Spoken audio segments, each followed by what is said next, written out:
Atenção! Começa agora uma teleaula de ensaios de materiais do curso profissionalizante. Você vai assistir a teleaula de número 5. Bons estudos!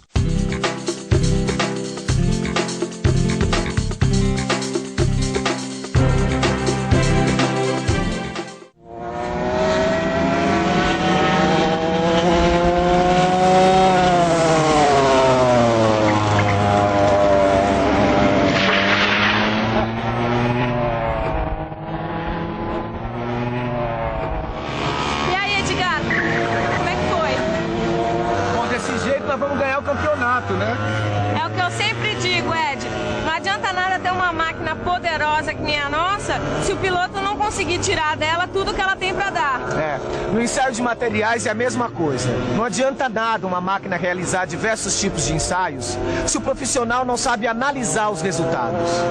É verdade. Só a análise dos resultados indica as principais propriedades que podem ser obtidas no ensaio de tração. Por isso, na teleaula de hoje, você vai ver como são determinadas essas propriedades e qual a sua importância no dia a dia e nas aplicações na área da mecânica. E agora segura firme que a nossa teleaula está começando.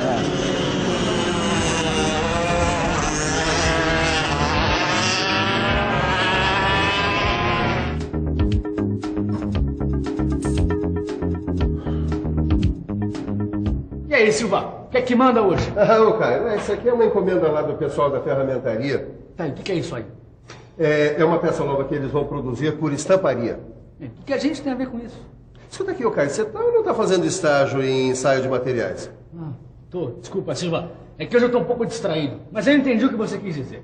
Como eles vão ter que produzir essa peça pela primeira vez por estampagem, eles têm que determinar a recuperação elástica que esse material vai sofrer após ser estampado, né? Exatamente. E o pessoal lá da ferramentaria sabe que as peças não vão ter as mesmas dimensões das da matriz, exatamente por causa da recuperação elástica do material. E essa recuperação corresponde ao alongamento elástico? Corresponde. E como você sabe, Caio, a gente mede o alongamento elástico do corpo de prova aqui com esse equipamento, com esse aparelho, o extensômetro, que fica preso no corpo de prova. Portanto, com o extensômetro preso no corpo de prova, você consegue medir o alongamento elástico. Agora, você se lembra que o alongamento plástico define a ductilidade do material? Isso quer dizer que quanto maior for o alongamento plástico do material, mais fácil ele vai ser deformado. E no dia a dia da indústria é muito importante conhecer o alongamento. Afinal, é pelo alongamento que nós podemos saber qual tipo de material é o mais indicado para um determinado processo de produção. Ou seja, se é melhor trabalhar com forjamento a frio, com laminação, com estamparia profunda ou com algum outro processo. Isso vai depender do alongamento do material usado. E para calcular esse alongamento, você já sabe, basta que do comprimento final você subtraia o comprimento inicial e divida o resultado pelo comprimento inicial. Edgar, eu já sei como medir o comprimento final desse corpo de prova. Ah, é? Como é? Eu vou usar esses riscos que foram feitos durante a preparação do corpo de prova. Agora que você vai ver como esses riscos são úteis, viu? Olha, antes de mais nada, a gente precisa juntar as duas partes do corpo de prova. Mas elas têm que ficar bem juntinhas. Aí é só definir o risco mais próximo da ruptura, que deve estar mais ou menos no meio da parte útil. Depois de definido, é só contar a metade das divisões para um lado, 1, 2, 3, 4, 5, e para o outro, 1, 2, 3, 4, 5. Para chegar ao comprimento final, só é preciso medir a distância entre os dois extremos desta contagem. Só que esse método, Edgar, só funciona quando o corpo de prova rompe bem no meio da parte útil. Porque se a ruptura acontecer fora do centro, aí é preciso usar um método que é um pouco diferente. Então veja como é fácil esse método. Ele também começa com a localização do risco, que fica mais perto da ruptura. Depois, contamos n sobre 2 divisões de um dos lados. E no comprimento do lado oposto, compensamos com o número de divisões que forem necessárias para chegar a n sobre 2 divisões. Para descobrir o comprimento final, basta acrescentar ao número de divisões do lado menor as divisões necessárias para completar as N sobre 2 divisões. Se o peso no elevador for maior do que o permitido, o limite elástico do cabo de aço que sustenta o elevador pode ser ultrapassado. Aí o problema é que se a solicitação for acima do limite elástico, pode ocorrer uma deformação permanente, que pode levar a um rompimento do cabo. Por isso que é muito importante que o profissional da mecânica conheça muito bem o significado do limite elástico. Limite elástico significa a máxima tensão a que uma peça pode ser submetida sem sofrer uma deformação permanente. Você sabe como é que se faz para determinar esse valor?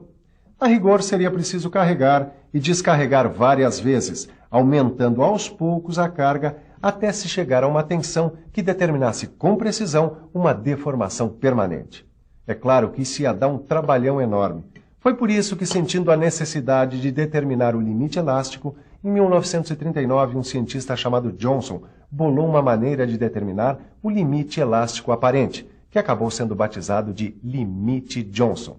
Limite Johnson é igual à tensão na qual a velocidade de deformação é 50% maior do que na origem. Veja como ele é determinado. Antes de mais nada, é preciso traçar uma reta perpendicular ao eixo das tensões fora da região da curva tensão-deformação. Em seguida, é feito o prolongamento da reta da zona elástica, a partir do ponto O, até que ela corte a reta FD no ponto E.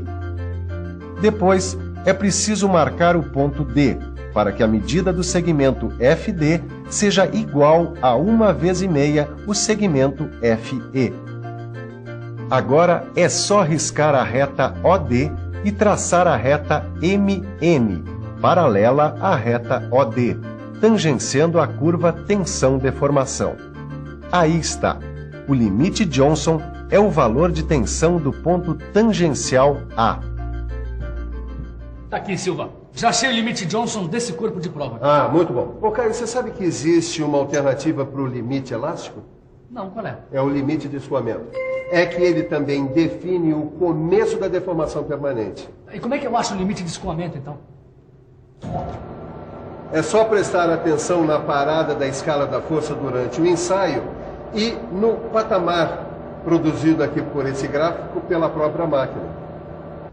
Com esse dado, é possível calcular o limite de escoamento do material. Só que vários metais não possuem escoamento, Até mesmo as ligas que possuem escoamento, muitas vezes não dá para observar. Por que, Edgar? Porque elas acontecem muito rápido e às vezes não dá para perceber quando eles acontecem. Por isso que ficou convencionado existir alguns valores para determinar um limite de escoamento. E quais são esses valores? Bom, ficou convencionado representar esses valores pela letra N, que corresponde ao alongamento percentual. Agora veja quais são os valores de uso mais frequentes. O N vale 0,2% para metais e ligas metálicas em geral, e vale 0,1% para aços ou ligas não ferrosas mais duras, e vale 0,01% para aços mola. Para encontrar no gráfico o limite de escoamento desses materiais que o Edgar falou, você só precisa traçar uma linha paralela ao trecho reto do diagrama tensão-deformação, partindo do ponto N. O ponto de cruzamento é o limite de escoamento. Simples, né? Não é só simples, como também muito útil conhecer o limite de escoamento. Mas esse não é o único valor importante que deve ser conhecido. Para o seu melhor desempenho, o profissional que trabalha com ensaio de materiais deve também conhecer a tensão no limite de resistência. Esse valor é muito usado para a especificação dos materiais nas normas, já que é o único resultado preciso que pode ser conseguido num ensaio de tração. Além disso, esse valor serve como base de cálculo para todas as outras tensões determinadas no ensaio de tração. Veja aqui, por exemplo. Essa chapa de aço 1080 apresenta um limite de resistência de mais ou menos 700 megapascal. Esse valor é usado na hora em que eu encomendo esse tipo de aço. Quer dizer, o fabricante, ao produzir um novo lote, realiza um ensaio, para ter certeza de que o aço possui realmente a resistência do tipo de aço que eu encomendei. Ou seja, a especificação serve para comparar a resistência do aço produzido com o valor referencial da norma. E conhecer o limite de resistência serve também para comparar materiais. Por exemplo, uma chapa de aço 1020 possui 400 megapascal, mais ou menos, de resistência à tração. Quer dizer, essa chapa de aço aqui, 1080, é 300 megapascal maior, já que o seu limite de resistência é de 700 megapascal. Se por um lado esse valor de tensão não serve para dimensionar estruturas, Caio, por outro ele serve como base para o controle de qualidade de ligas como esta. E quais são as dificuldades com a tensão de ruptura, Silva? É que fica difícil determinar com precisão o limite de ruptura, porque não dá para a gente parar o indicador de força no momento exato da ruptura. Sem falar que limite de ruptura não serve para caracterizar um material. Ué, por que não? Porque quanto mais dúctil for o material, mais ele deforma antes de romper.